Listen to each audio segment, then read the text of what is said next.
11 jurors wished to put Jodi Arias to death, but one juror could not be swayed. Chris, welcome back. What is your reaction? Thank you, Dr. Drew. You know, it's a disappointment. I don't know what else to say. I mean, Jodi Arias worked hard. She earned the death penalty, but she didn't get it in this case. Now, Chris, your name was actually brought up when reporters spoke to jurors earlier today. I want you to take a look at this. What about the email from Chris and Sky Hughes? Did that affect you in your feelings towards Travis Alexander? Because that letter, if you read it in its entirety, is actually a very loving letter. The pieces that we saw in the courtroom were the nastiest, taken out of context. That letter was originally what had me very early on. It wasn't till the very end that I really had changed my mind to the death penalty. And that letter was part of what really kind of swayed me that, you know, maybe there was an emotional abuse there. Chris, explain to me what they're talking about there.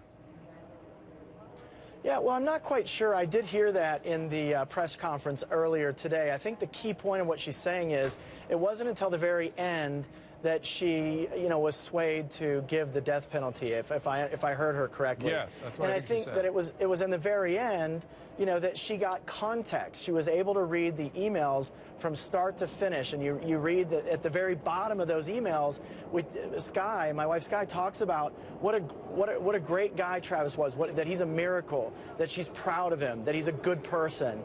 And, you know, so they got that in context and saw clearly. And Chris, that, as I recall, wasn't what they made it. As I recall that email, that is something, a communication you sent after, if I remember right, you guys were all sharing a house somewhere, and you were trying to get him to recognize what a manipulative, problematic person this was, and she was hiding outside the door listening to you. Was it that episode? And then you sent an email saying, hey, guy, we're going to give it one more try. Please listen to us. Get away from this girl.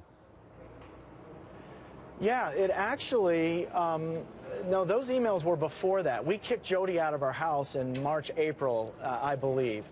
But this email came, Jodi would show up at our house unannounced sometimes, and she would stay for extended periods of time. And it was in one of those visits where she was complaining about Travis, you know, nonstop.